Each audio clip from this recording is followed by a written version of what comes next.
Hello students and my dear friends, I am Dr. Shalini Shukla and today is 7th of January 2021 Thursday.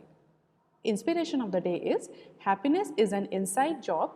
Don't assign anyone else that much power over your life. In today's discussion, we are going to cover these articles. Let's start with article number 1 given on page number 1. Bharat Bio vaccines may cost less than serums.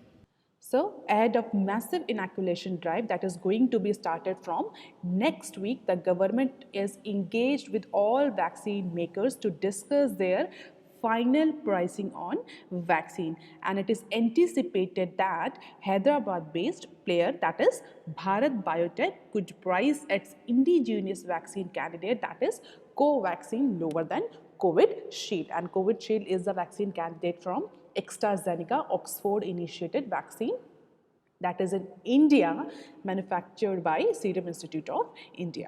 तो ऐसा anticipate किया जा रहा है कि भारत बायोटेक ने जो vaccine develop करी है, दैट इज़ कोवैक्सीन, उसकी जो प्राइसिंग होगी वो कोविशील्ड के कंपैरिजन में कम होगी.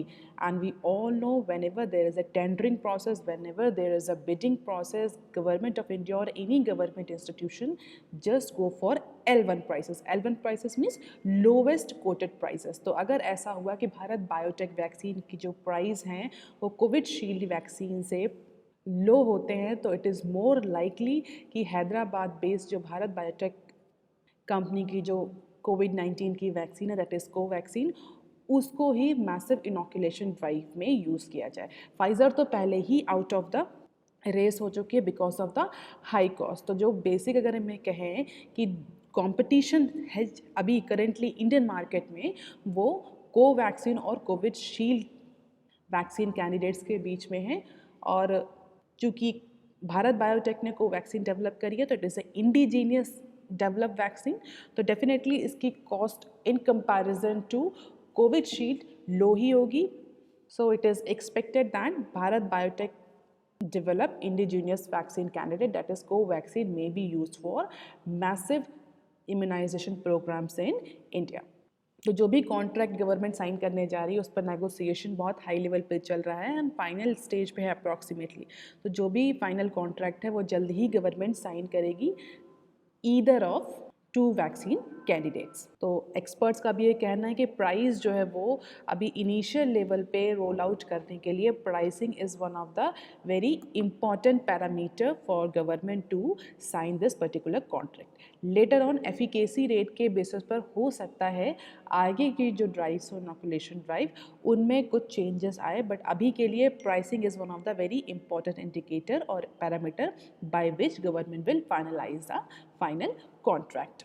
और ये सिर्फ भारत बायोटेक और एक्स्ट्राजेनेका के बीच में ही कंपटीशन नहीं है. अगर आप देखें वर्ल्ड लेवल में भी, तो जितने भी वैक्सीन मैन्युफैक्चरिंग कंपनीज हैं, they all are quoting the very competitive prices in order to attain the maximum market share, in order to reap the maximum profit from this pandemic. तो कई सारे initiative successful रहे हैं. Covishield, Covaxin, Sputnik और Pfizer initiative जो vaccine है. Basic competition इन्हीं 4-5 vaccine candidates के बीच में है.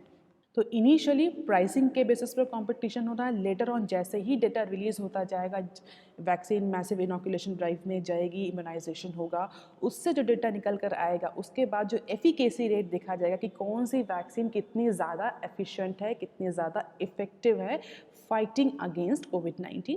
उसके बाद हो सकता है किसी एक कंपनी को, किसी एक वैक्सीन कैंडिडेट को कुछ कॉम्पिटिटिव एडवांटेज मिले.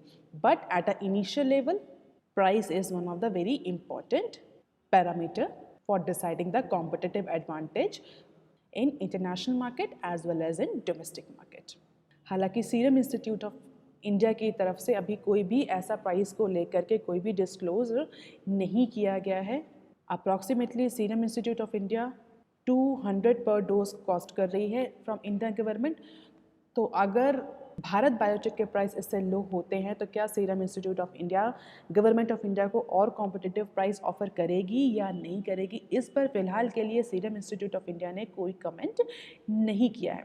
तो अभी के लिए जो सीरम इंस्टीट्यूट ऑफ इंडिया के जो प्राइस हैं, that is approximately ₹200 per dose for 100 million doses to the government of India. हालांकि अगर आप देखें तो पर यूनिट जो कॉस्ट होती है वैक्सीन की नहीं, किसी भी प्रोडक्ट की जो पर यूनिट कॉस्ट होती है वो डिपेंड करती है वॉल्यूम पर, कितना वॉल्यूम प्रोडक्शन हो रहा है। जैसे वॉल्यूम ऑफ प्रोडक्शन इंक्रीज हो जाता है वैसे पर यूनिट कॉस्ट डिक्रीज हो जाती है। इस कंसेप्ट को बोलते हैं इकोनॉमी ऑफ स्केल। इकोनॉमिक्स के स्टूडेंट्स जानते होंगे this particular concept is called as economy of scale. जैसे ही प्रोडक्शन का अमाउंट इंक्रीज होता है, वॉल्यूम इंक्रीज होता है प्रोडक्शन का, वैसे ही पर यूनिट कॉस्ट जो होती है वो डिक्रीज होती जाती है। तो भारत बायोटेक के जो CMD हैं मिस्टर कृष्णा, उनका कहना है कि volume is one of the very important factor. अगर गवर्नमेंट ज़्यादा वॉल्यूम की डोजेस को प्रोक्योर करती है तो हो सकता है पर डोज जो कॉस्ट आ रही है भारत बायोटेक वैक्सीन की वो और ज़्यादा डिक्रीज हो। फिलहाल के लिए government is looking for best deal and negotiation is going on at a final stage before signing the pact and both firms have exports inquiries. अब देख लेते हैं article number 2 given on page number 5।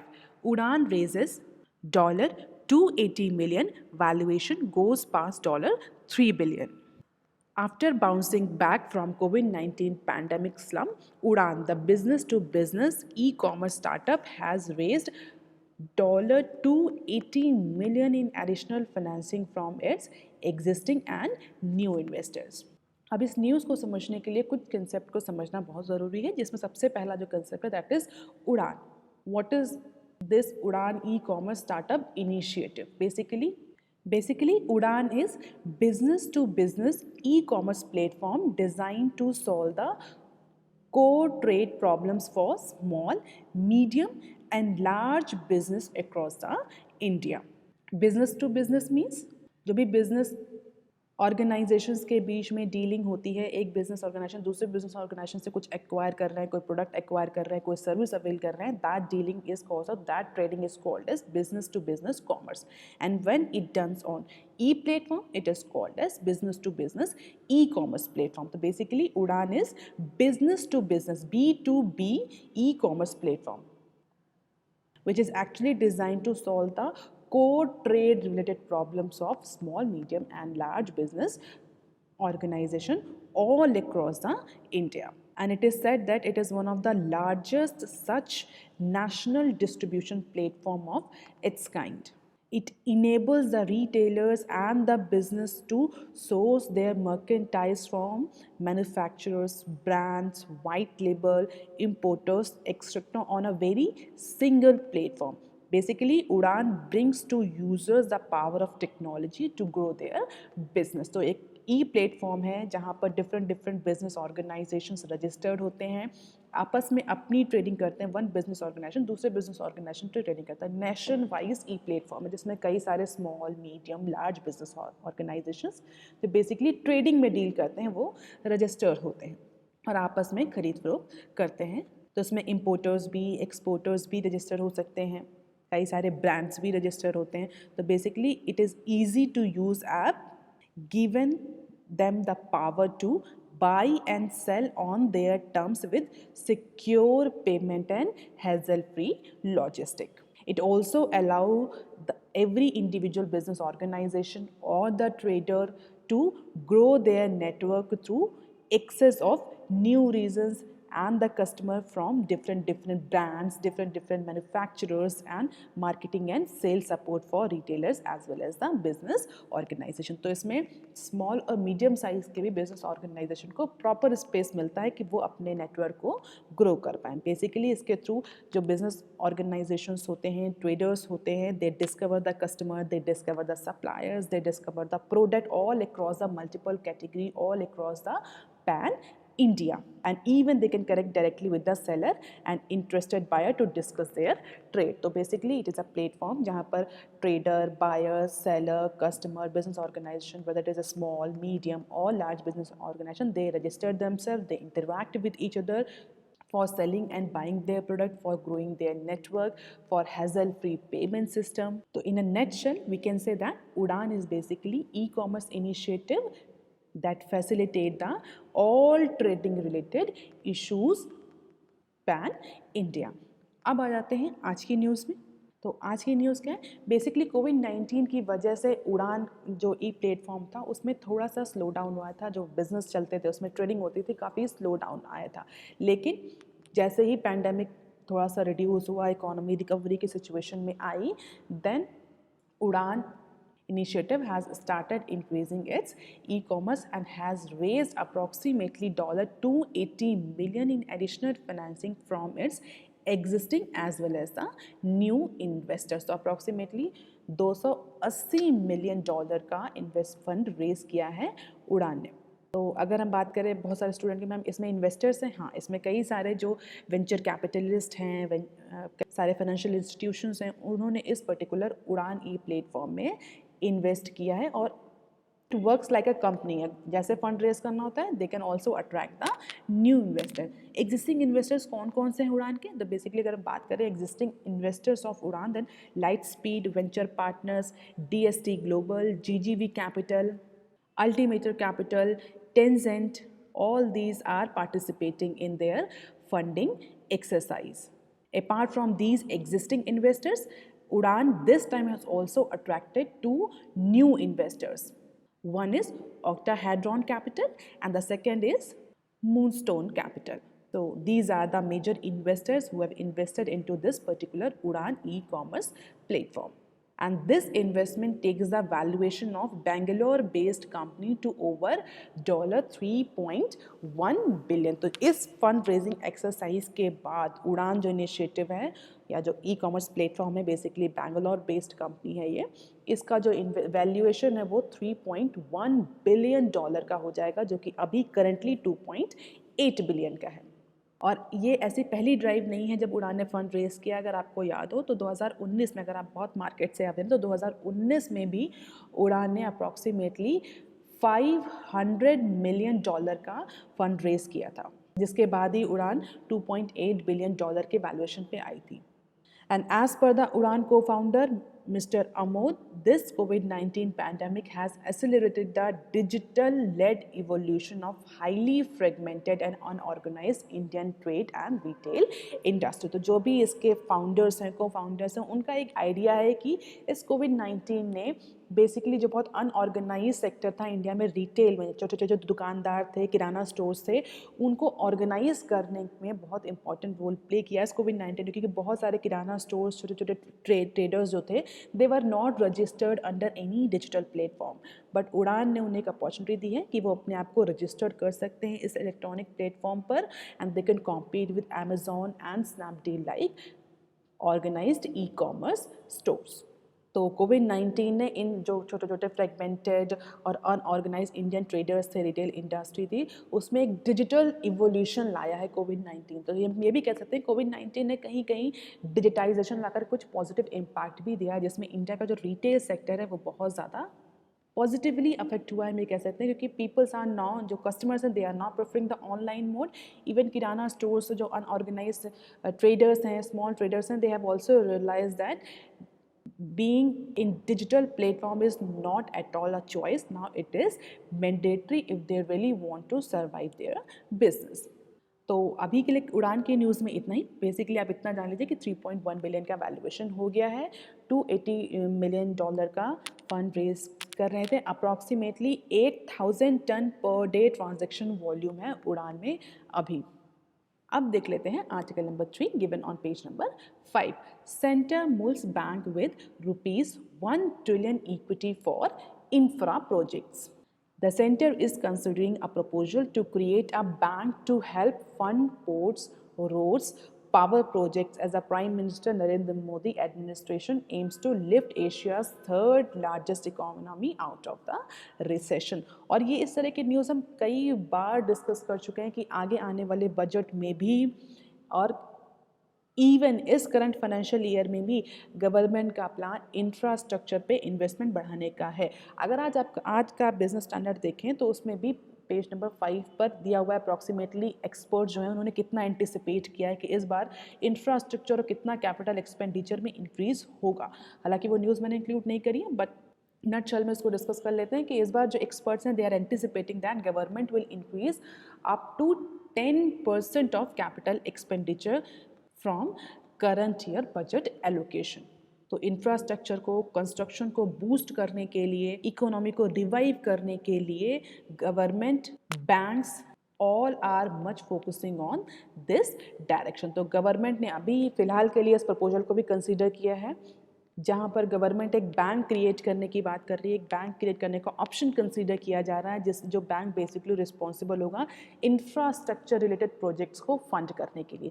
ऐसा क्यों कर रही है, क्यों एक सेपरेट बैंक बनाया जा रहा है इंफ्रास्ट्रक्चर प्रोजेक्ट्स को फंड करने के लिए? बेसिकली ऐसा तो बहुत सारे NBFCs हैं अगर हम बात करें, तो why then bank is being considered? We all have different development institution, then why government is creating a fund? क्योंकि इंफ्रास्ट्रक्चर में जो भी बैंक्स फंड करते हैं या जो भी इंस्टीट्यूशन फंड करते हैं, तो very unique type of funding process. ये लॉन्ग टर्म इन्वेस्टमेंट के फंड्स होते हैं। कभी कभी ऐसा होता है, ऐसा देखा गया कि जितनी भी NBFCs हैं उन्होंने क्या किया है, अगर हम IL&FS की बात करें, उसकी क्राइसिस अगर आपको याद होगी, तो उसने भी यही किया था, फंड किया था इंफ्रास्ट्रक्चर प्रोजेक्ट्स को। लॉन्ग टर्म के होते हैं, 15-20 साल, 10 साल, कभी कभी तो 50 साल के भी होते हैं। और जो उसकी फाइनेंसिंग करी थी, that financing was done by the short term instruments. तो ऑब्लिगेशन शॉर्ट टर्म्स हैं, बट जो रिटर्न्स हैं वो लॉन्ग टर्म्स हैं, जिसकी वजह से IL&FS में क्राइसिस आई थी। तो इस तरह के कई बार मिसमैच दिखे था, क्योंकि इंफ्रास्ट्रक्चर की जो फंडिंग होती है वो लॉन्ग टर्म में होती है। वो जो भी रिजल्ट्स जनरेट होंगे इंफ्रास्ट्रक्चर में, अगर किसी इन्वेस्टर ने पैसा लगाया है, तो जो भी रिजल्ट उसको मिलेंगे वो 15-20 साल बाद, 10 साल बाद मिलेंगे, जब वो इंफ्रास्ट्रक्चर प्रोजेक्ट कंप्लीट हो जाएगा और वो ऑपरेशनल हो जाएगा। तो ये रिस्कियर इन्वेस्टमेंट्स भी होते हैं, लॉन्ग टर्म इन्वेस्टमेंट भी होते हैं। Although the growth is very high, returns are very high, but they are for long term. तो कई बार ऐसा मिसमैच देखा जाता है कि जो NBFCs हैं, जो डेवलपमेंट इंस्टीट्यूशंस हैं, basically they finance the infrastructure projects through short term financing options, then it creates a collapse और crisis like situation। अगर आपने शॉर्ट टर्म से फाइनेंस किया है, तो आपको आपके ऑब्लिगेशन तो शॉर्ट टर्म के हैं, जो रिटर्न मिल रहे हैं आपको वो लॉन्ग टर्म में मिलने हैं, then how the company or the investor will be able to fulfill those short term obligations। So because of all those issues, government is considering the bank option, कि bank एक create किया जाए जो कि port, roads और power projects को, कि जो इंफ्रास्ट्रक्चर प्रोजेक्ट्स हैं, कंस्ट्रक्शन प्रोजेक्ट्स हैं, उनको उनमें इन्वेस्टमेंट करे, उनमें फंडिंग करे, जिससे कि जो हॉल्टेड इंफ्रास्ट्रक्चर प्रोजेक्ट्स हैं, जो हॉल्टेड कंस्ट्रक्शन प्रोजेक्ट्स हैं, जो बेसिकली NBFCs में या शेडो बैंकिंग इंस्टीट्यूशंस में कुछ क्राइसिस आने के बाद जिनको फंडिंग नहीं मिल पा रही है, तो उनको ईजी फंड अवेलेबल हो। क्योंकि अगर आप देखें इंडियन कंटेक्स में, तो बहुत सारे इंफ्रास्ट्रक्चर जो प्रोजेक्ट्स हैं, they are actually under lacuna because of the lack of fund. आधा फंड उन्हें रिलीज हो गया, आधा कंस्ट्रक्शन का काम हो गया, एंड आधा पेंडिंग पड़ा है कई सालों से। और उसका एक रीज़न है कि फंड अवेलेबिलिटी नहीं है, फंड क्लियर नहीं हो रहा, क्योंकि बहुत सारे जो शेडो बैंकिंग इंस्टीट्यूशंस हैं, NBFCs हैं, या डेवलपमेंट इंस्टीट्यूशन है जो बेसिकली फंडिंग कर रहे थे, दे आर अंडर क्राइसिस। तो इन सारे प्रॉब्लम्स को ओवरकम करने के लिए government is actually considering to create a bank, and this new entity likely to be the part of budget announcement in the month of February. और ऐसा कहा जा रहा है कि approximately 1 trillion, that is $13.7 billion का इक्विटी कैपिटल इन्फ्यूज करेगी government. Initially this particular institution will be funded by government, but later on investors will be invited as per the people aware about the matter। और ऐसा कहा जा रहा है जो existing infrastructure finance institutions हैं, जिनके पास अप्रॉक्सीमेटली 2000 करोड़ का कॉर्पस अभी पड़ा हुआ है, they all will be merge with the bank. तो हो सकता है कि जितने भी इंफ्रास्ट्रक्चर रिलेटेड जो भी इंस्टीट्यूशंस हैं, डेवलपमेंट इंस्टीट्यूशन जो बेसिकली इंफ्रास्ट्रक्चर पर लेंडिंग करते हैं, हो सकता है उन कई सारे इंस्टीट्यूशन को इस पर्टिकुलर बैंक में मर्ज कर दिया जाए। It could be on the line of state run national investment and infrastructure funds, which counts the Canada Pension Plan Investment Board, Asian Development Bank and Abu Dhabi Investment Authority among its investors। इसका मतलब क्या हुआ? इसका मतलब ये हुआ कि जो भी state run national investment infrastructure fund create होगा, जो बैंक क्रिएट होगा इंफ्रास्ट्रक्चर को फंड करने के लिए, उसमें इंटरनेशनल जो इन्वेस्टमेंट अथॉरिटीज़ हैं, सोवरेन बॉडीज़ हैं, वो भी एज अ इन्वेस्टर्स इन्वाइट करी जाएंगी। हालांकि इनिशियली 1 ट्रिलियन का कैपिटल गवर्नमेंट इन्फ्यूज़ करेगी, later on different international bodies, different sovereign fund bodies will be invited as investors। So the finance ministry has prepared a note for the cabinet to discuss this proposal। हालांकि ministry का कोई official statement अभी इस पर नहीं आया है, but people are saying that फरवरी में जो बजट अनाउंस होगा उसमें इस पर्टिकुलर इंफ्रास्ट्रक्चर बैंक का अनाउंसमेंट हो सकता है। स्टूडेंट, आप अगर कंटिन्यूअसली मेरी न्यूज़ फॉलो कर रहे हो तो आप देख रहे होंगे आगे इस पर्टिकुलर जो करंट ईयर का जो बजट आने वाला है, इस बजट में बहुत सारे इंपॉर्टेंट अनाउंसमेंट होने वाले हैं। बैंक इन्वेस्टमेंट कंपनी का भी अनाउंसमेंट होगा, ये इंफ्रास्ट्रक्चर बैंक का भी अनाउंसमेंट होगा, एंड कैपिटल एक्सपेंडिचर में भी बड़े बड़े अनाउंसमेंट होंगे, क्योंकि this particular budget, this year budget is very important for the revival of economy. हो सकता है बजट में इस बार बहुत इंपॉर्टेंट, बहुत बड़े बड़े अनाउंसमेंट हो। तो अभी के लिए एक इंफ्रास्ट्रक्चर बैंक स्टैब्लिशमेंट करने की बात हुई है। Currently, the national infrastructure pipeline has been expanded to more than 7,300 projects despite COVID-19 against 6,835 projects when it was launched. हो सकता है बहुत सारे जो इंफ्रास्ट्रक्चर इंस्टीट्यूशंस हैं, शैडो बैंक्स हैं, they all will be merged into this bank. तो क्या स्ट्रक्चर होगा, कैसे रन करेंगे, इन्वेस्टर्स कौन से होंगे, ये सब आगे आने वाले अनाउंसमेंट्स में हो सकता है हमें देखने को मिले। अब देख लेते हैं article number 4 given on page number 5। PMI falls to 3 months low. Services PMI falls to 3 months low. Jobs contract.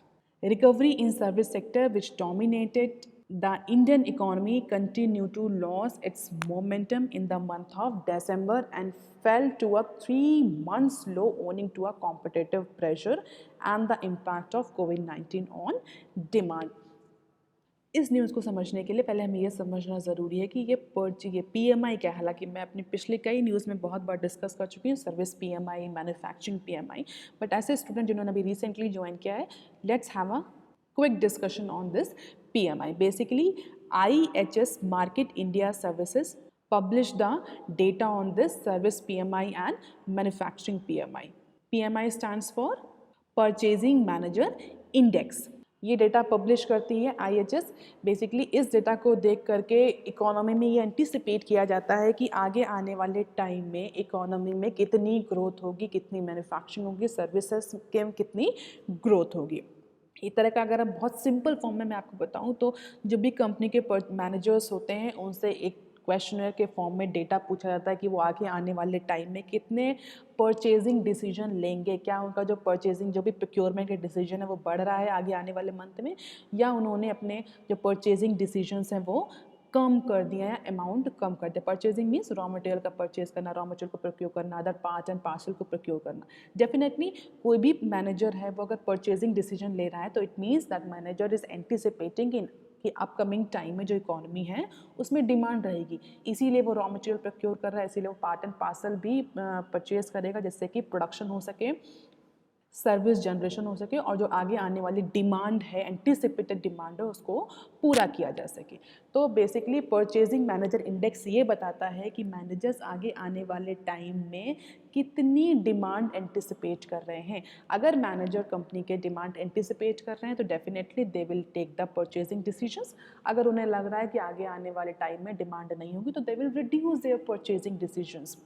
तो इसी के बेसिस पर बेसिकली इकोनॉमी की थोड़ी सी ग्रोथ एंटिसिपेट करी जाती है। It is one of the indicator and definitely it is not the fruitful, it has some loophole that we are not going to discuss here. तो कोविड-19 के ड्यूरेशन में क्या हुआ बेसिकली, अगर हम मैन्युफैक्चरिंग PMI की बात करें तो मैन्युफैक्चरिंग PMI में बहुत ज़्यादा कॉन्ट्रैक्शन देखा गया था, क्योंकि कोविड-19 की वजह से लॉकडाउन हुआ तो जो प्रोडक्ट की डिमांड्स थी उसमें बहुत ज़्यादा फॉल आया था, तो कॉन्ट्रैक्शन देखा गया था और ऐसा। लेकिन अगर हम सर्विस PMI की बात करें तो सर्विस PMI में मैन्युफैक्चरिंग PMI के कंपैरिजन में कम कॉन्ट्रैक्शन देखा गया था। Manufacturing PMI was dominating the Indian economy. हम सभी को पता है India is the service based economy. अगर आपको पता हो 50 to 60% GDP में कॉन्ट्रीब्यूशन सर्विस सेक्टर का, टर्शरी सेक्टर का ही होता है। तो कोविड-19 के ड्यूरेशन में भी IT sector was actually doing well, जिसकी वजह से जो सर्विस PMI था वो मैन्युफैक्चरिंग PMI के कंपैरिजन में उसमें कॉन्ट्रैक्शन कम देखा गया था। अब ये कॉन्ट्रैक्शन है या नहीं है ये कैसे पता चलता है, बेसिकली ये 100 पॉइंट का एक इंडेक्स होता है। ऐसा कहता है कि अगर 50 से नीचे नंबर आ रहा है, सर्विस PMI जो है इंडेक्स है वो 50 से नीचे है तो दैट इंडिकेट्स अ कॉन्ट्रैक्शन। अगर 50 से ऊपर है तो दैट इंडिकेट्स अ एक्सपेंशन। तो इस बार का जो सर्विस PMI रहा है दिसंबर मंथ का वो 52.3 रहा है। और नवंबर के मंथ में इट वाज 53.7। तो देखिए नवंबर के मंथ से दिसंबर के मंथ का जो सर्विस पीएमआई है वो कॉन्ट्रैक्ट किया है, गिरा है। इसका मतलब आगे आने वाले मंथ्स में it is anticipated that job will contract, services demand will fall. जो रिकवरी एंटिसिपेट किए जा रही थी कि इकोनॉमी में रिकवर हो रहा है, अगर हमारा सर्विस सेक्टर अफेक्ट कर रहा है, it means simply there is a big question mark on Indian economic recovery pace.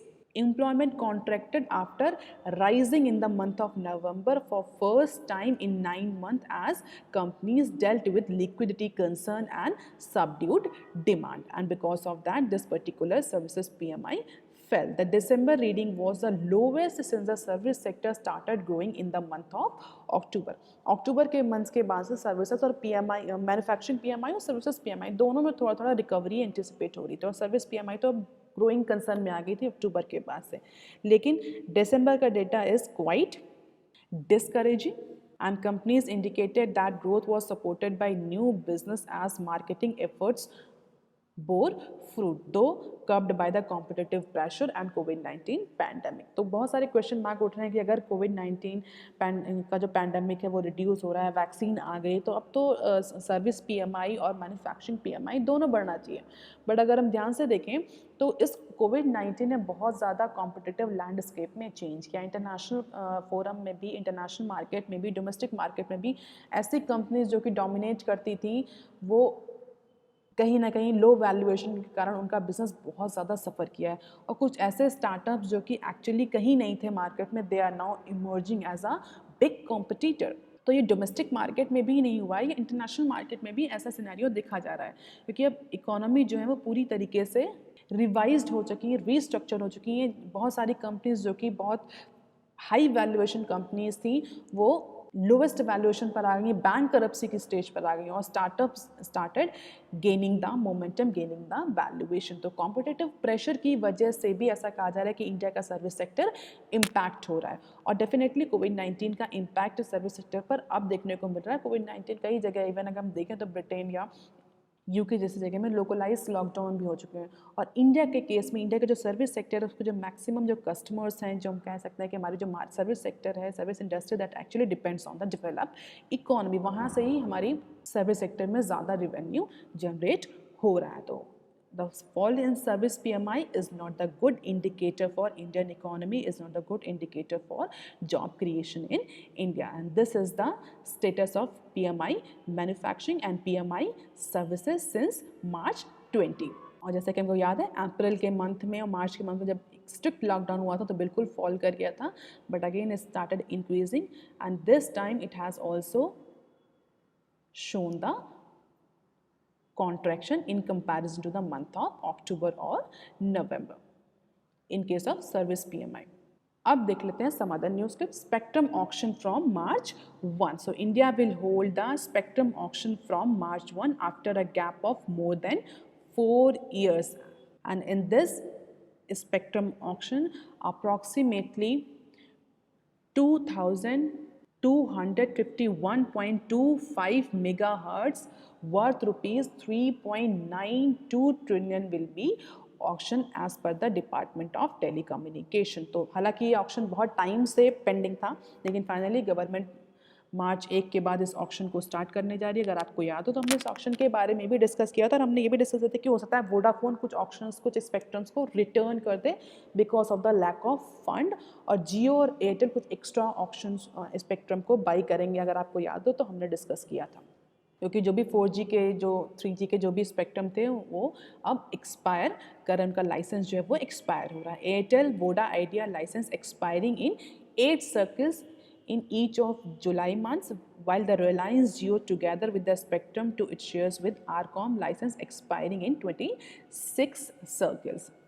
And we all know spectrum is the public asset, तो कोई भी कंपनी इसे एक्वायर नहीं करती, सिर्फ इसे यूज़ करने का, कुछ पर्टिकुलर टाइम के लिए यूज़ करने का इन्हें लाइसेंस दिया था, और जो कि लाइसेंस अब एक्सपायर कर रहा है, इसलिए डिपार्टमेंट ऑफ टेलीकम्युनिकेशन अब नए ऑक्शन करने जा रहा है। And spectrum will be offered in 7 frequency band, 700, 800, 900, 1800, 2100 and 2300 and 2500 megahertz. जनवरी 12 का जो डेट है वो प्री बिड कॉन्फ्रेंस के लिए फिक्स किया गया था, January 18 as the last date for seeking the clarification on its notice. तो मार्च 1 के बाद हमें नए स्पेक्ट्रम देखने को मिलेंगे और उस ड्यूरेशन में पता चलेगा कि कितनी कंपनीज टेलीकम्युनिकेशन में स्टिल इन है और कितनी स्टिल आउट हैं। अब देख लेते हैं next clip. Honda introduce VRS to deal with COVID uncertainty. तो होंडा ने अपने एम्प्लॉयज़ के लिए VRS की स्कीम, जिसको हम गोल्डन हैंडशेक भी बोलते हैं, उसकी स्कीम को ऑफर किया है in order to tackle with the COVID-19 induce uncertainty and recession. So Honda Motorcycle and Scooter India, that is 100% subsidiary of Japan Honda Motor Company, has introduced the VRS for permanent employee as it seeks to realign its production strategy and improve its overall efficiency। तो जो भी ओवरमैनिंग है इस uncertain time में, उस ओवरमैनिंग को reduce करने के लिए, एम्प्लॉय कॉस्ट को रिड्यूस करने के लिए, ओवरहेड एक्सपेंसेस को रिड्यूस करने के लिए फिलहाल होंडा ने VRS की स्कीम लॉन्च करी है। And it is the first company in automobile sector to go for this VRS scheme. VRS को गोल्डन हैंडशेक भी बोलते हैं। तो ऐसे एम्प्लॉय जो कि होंडा में परमानेंट एम्प्लॉय, इन्होंने मिनिमम 10 साल की सर्विस सर्व कर दी है, those who are over the age of 40 can apply for this particular golden handshake application. तो 15 से 72 लाख का payment that depending on the designation will be given to employee for this voluntary retirement scheme। voluntary retirement scheme क्या होती है? इसमें company जो होती है एम्प्लॉयज़ को ऑप्शन देती है कि आप वॉलंटरी रिटायरमेंट ले लीजिए, और अगर आप VRS लेते हैं, वॉलंटरी रिटायरमेंट के लिए एप्लीकेशन डालते हैं, तो हम आपको एक मोस्ट केस या एक हैंडसम अमाउंट दे करके आपको कंपनी से रिज़ाइन करवा देंगे। तो कई सारे एम्प्लॉय, बेसिकली जो एज्ड एम्प्लॉय होते हैं, जो इतने एफिशिएंट नहीं रह गए हैं, वो VRS के लिए अप्लाई करते हैं। कई बार ये फोर्सफुल भी होता है, कंपनी खुद से लिस्ट को शॉर्ट लिस्ट करती है, although sometime it is a painful practice.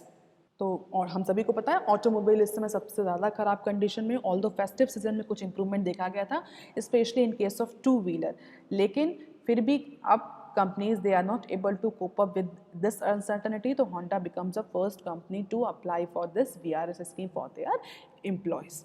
अभी अप्रॉक्सीमेटली 20,000 एम्प्लॉय हैं होंडा के 4 प्लांट्स में, लेकिन जो VRS की स्कीम है that is applicable only to Manesar facility, not for other 3 plants. अब देख लेते हैं नेक्स्ट क्लिप।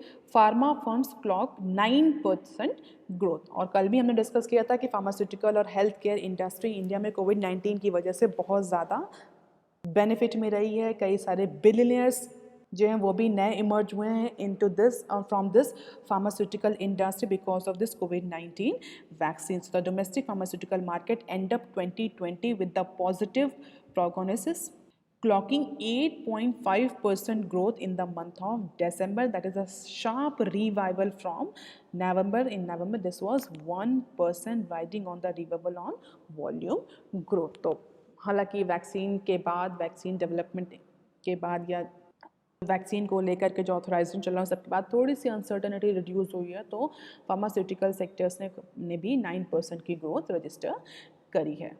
अब देख लेते हैं next clip. Demand for retail loans expected to continue upward generally expert. तो एक्सपर्ट का ये कहना है कि जो रिटेल लोन्स की डिमांड है that will continue to have the upward journey. और हम, अगर आपको याद हो, फिर से हमने इस की न्यूज़ को भी डिस्कस किया था जिसमें हमने कहा था कि होम लोन्स जो हैं they are actually leading this pace. जो क्रेडिट और जो रिटेल लोन्स हैं उनकी डिमांड बैंक्स में बढ़ रही है रादर देन कॉर्पोरेट और बिग लोन्स। जो कॉर्पोरेट लोन्स हैं, बिग लोन्स हैं, उनकी डिमांड इतनी स्पीड से नहीं बढ़ रही जितनी स्पीड से इंडियन इकोनॉमी में रिटेल लोन्स की डिमांड बढ़ रही है, और जिसमें सबसे ज़्यादा जो हाई है वो होम लोन्स है। And this particular increase in retail loans is showing the steady sign of improvement on the back of turnaround into the economic indicators. And the large non-banking financial companies, that is NBFCs, and few private banks that have actually disclosed the December quarter trends of advances are showing the sign of improvement, and it is a good sign. कहीं हालांकि हमें दिख रहा है service PMI down हो रहा है, लेकिन फिर भी अगर मैक्सिमम इंडिकेटर्स को देखें, हाई फ्रीक्वेंसी इंडिकेटर्स को भी देखें, क्रेडिट ग्रोथ को देखें, तो कहीं ना कहीं अब हमें इकोनॉमी में रिकवरी होती हुई दिख रही है, अनसर्टेनिटी रिड्यूस होती हुई दिख रही है। और एक्सपर्ट का ये कहना है this particular upward journey will continue for the next year as well. तो जो भी NBFCs हैं बेसिकली जो रिटेल लोन्स में डील करती हैं, प्राइवेट बैंक्स जो रिटेल लोन्स में डील करते हैं, उनके लिए एक अच्छी बिजनेस अपॉर्चुनिटी फ्यूचर में दिख रही है। And this also good for employment generation. So that's all for today, students. If you want lecture PDF, you can join my Telegram channel. You can also follow me on Twitter, ResearchGate, and on Facebook. If you have any query and suggestion, write on comment section below. Please like, share, and subscribe. Thank you.